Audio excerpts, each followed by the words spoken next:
how we engage our students, our returnee students, as partners in our peer advising programs. As you can see, these are several of our international students having fun. We organize a lot of co-curricular activities for our international exchange students. Just before I start, I'd like to give you an introduction of the National University of Singapore. Luckily, we do not have any issues with language because all our courses are taught in English, except for language courses, of course. The vision of NUS is to become a leading global university, but to be centered in Asia. And of course, to influence the future through the research-intensive activities we have at NUS. Our mission is to transform the way that people think and do things through the three activities we have in the university, through education, through our research, and of course, through service. We are a global and very research-intensive university. We have 14 faculties and schools across 3 campuses. The 3 campuses are our major one on Kent Ridge, which is where most of our faculties and schools are.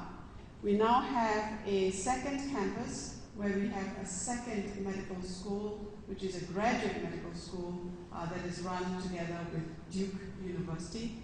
And our third campus was started a few years ago, actually based now in our original campus, from which we had moved many, many years ago.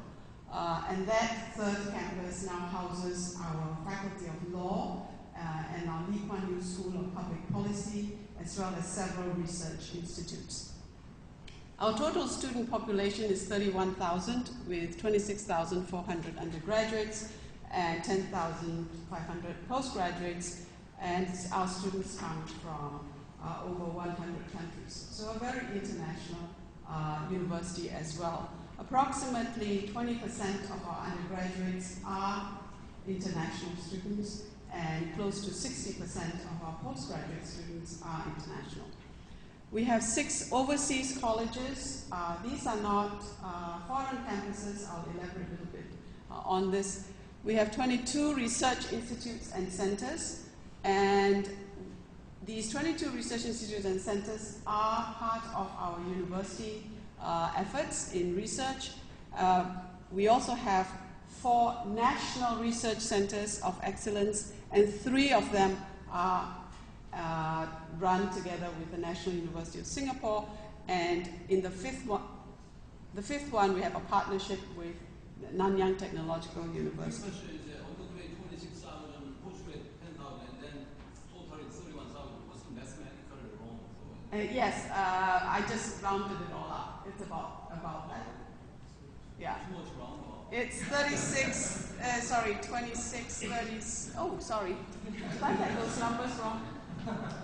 Where's my colleague? Sorry, I think I must have it wrong. It's probably, is it 33,000? Yeah, sorry. Sorry about that. Okay, so the part of our study abroad programs at NUS include our student exchange program, where our students spend 1 or 2 semesters at an overseas partner university. We have 180 active partner universities spread throughout 27 countries. The number of students on the student exchange program every year is about 1,300 outgoing and a balanced number incoming. Although this is balanced, that doesn't mean that every country or every partner institution is exactly balanced. We get more from certain places and we send out more to others. As part of the support for our students, we give out scholarships and awards so that they can afford to go on these student exchange programs. We also run language preparation programs in French, in German, and in Korean.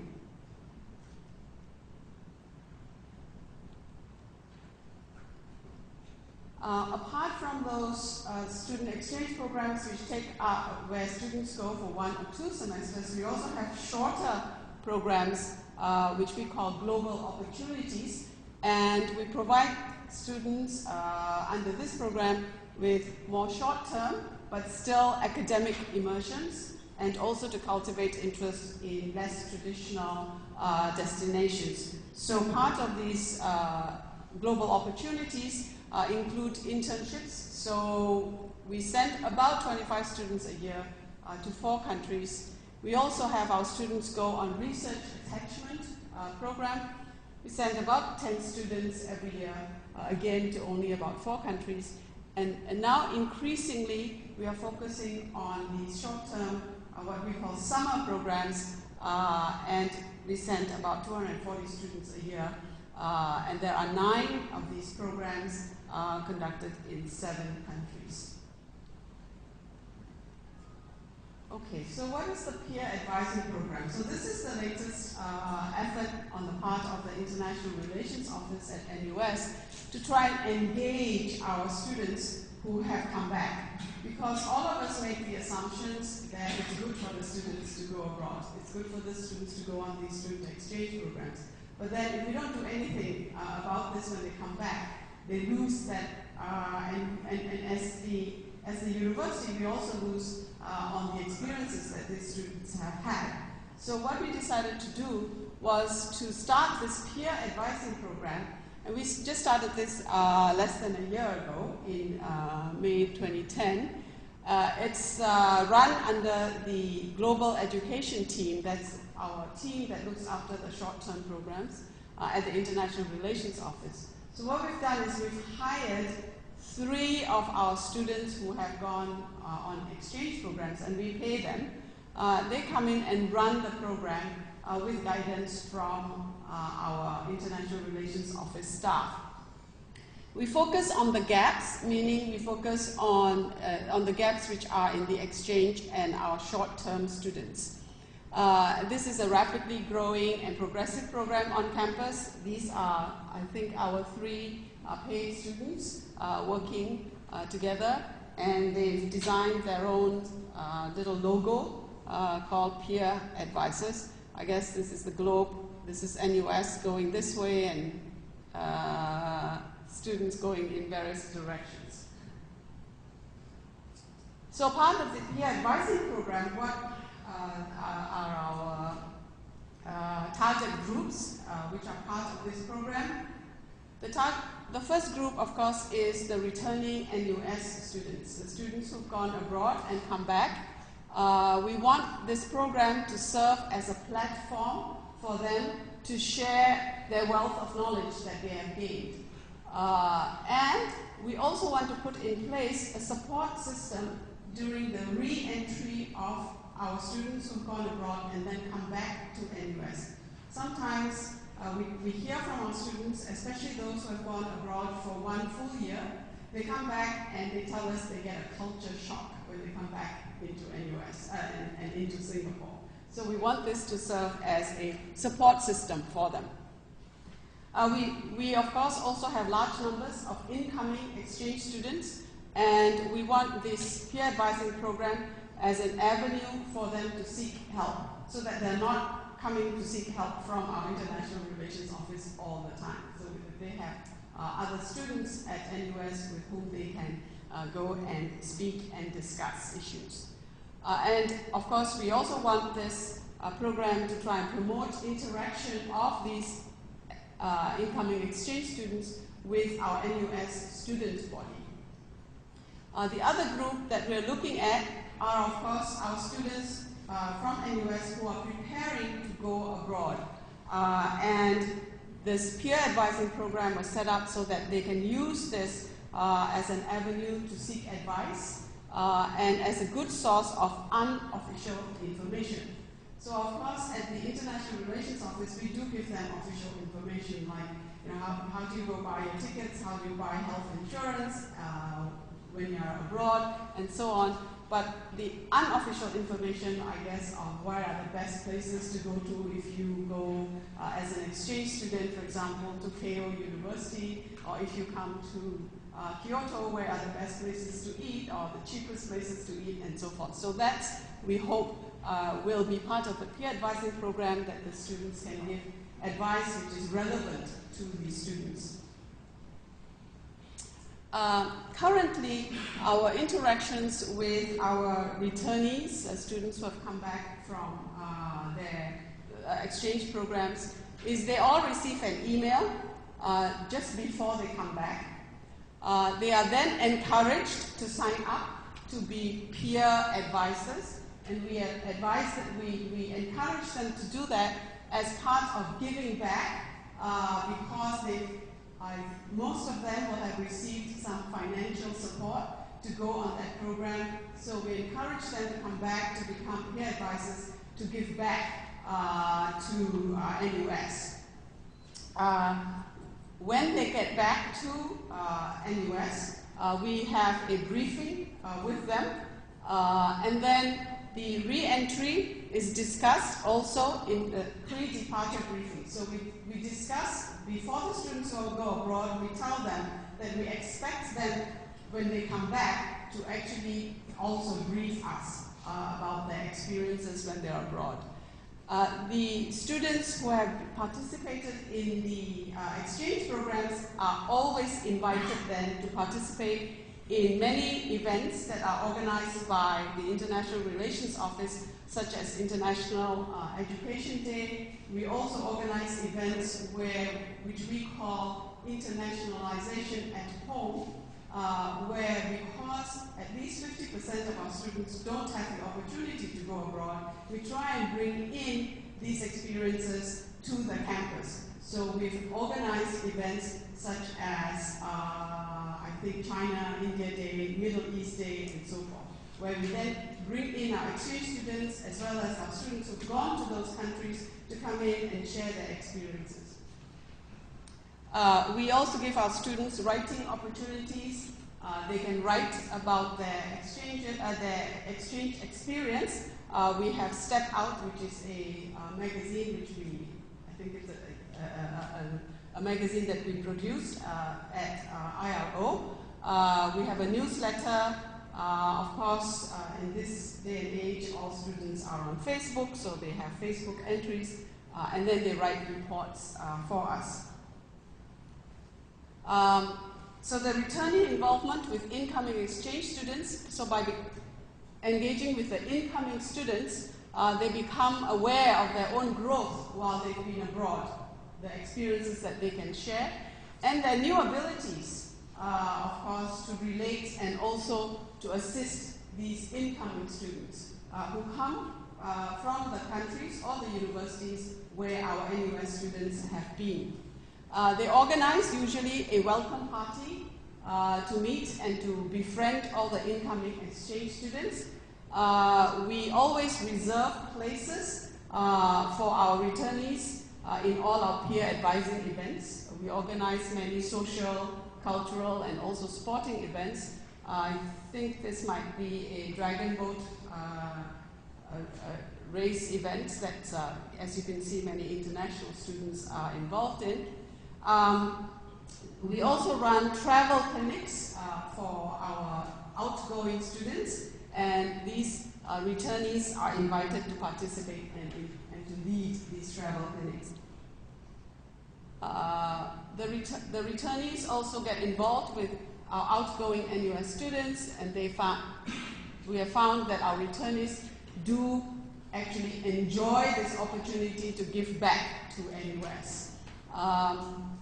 And it also makes them feel that their experiences have been worthwhile and are now beneficial to others as well. They conduct outgoing clinics, which are region-specific for our NUS students.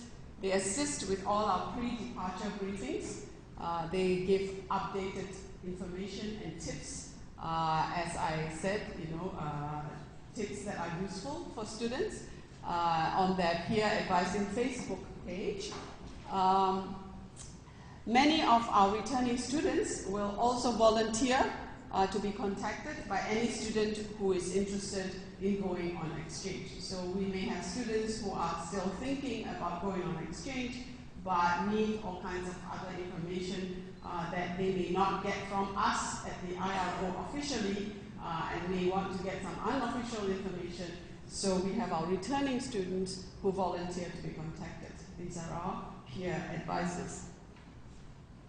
So the objectives of this program are to recognize and value our returnees' unique experiences and to encourage them to use these skills that they have learned while they are abroad, to allow these returnees to share their knowledge and experiences for students who are considering going abroad, to make valuable connections, of course, between our NUS students and the incoming students so that we can integrate both international and our own students.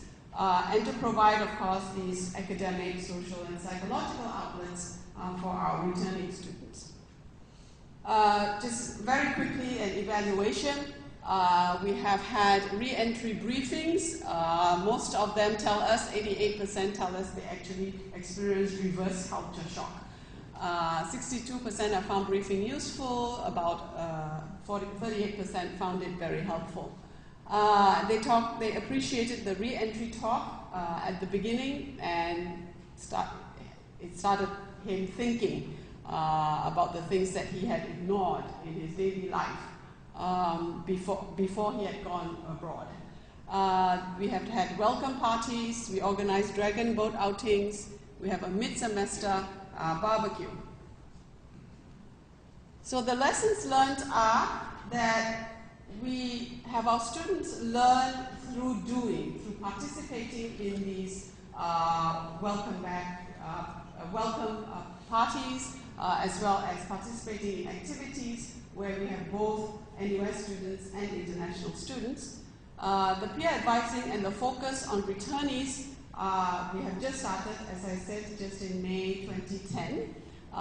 We think this will take a little bit of time to catch on, and we hope then it will become an established and well-known aspect of NUS exchange programs.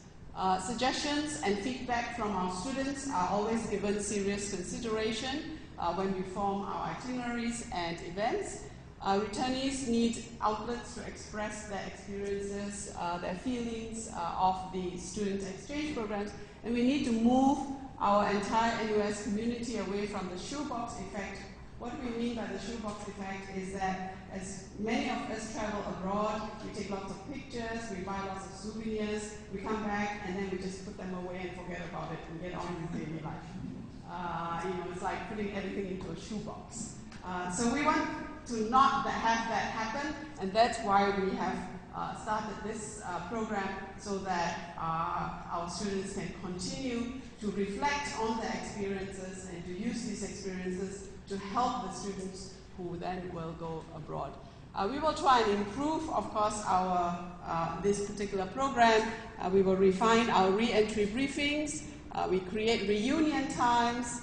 We will set up our new IRO website so that we can have a section on re-entry and resources for our returning students. Educate our professors and staff about the students who have gone abroad so that the students who are in their classes may have a different perspective on the issues in their class discussions. And finally, we want to create stronger links with our counseling and psychological services of the university so that in case of student difficulties with re-entry adjustments, they can come in and help us. These are some of the photographs that have been taken by our students who have gone abroad. And I'm not quite sure exactly where they are, but they are not in Singapore. Okay, so I'm quite happy to discuss this if anybody's interested on how we can start. You could start a program like this in your university. Thank you.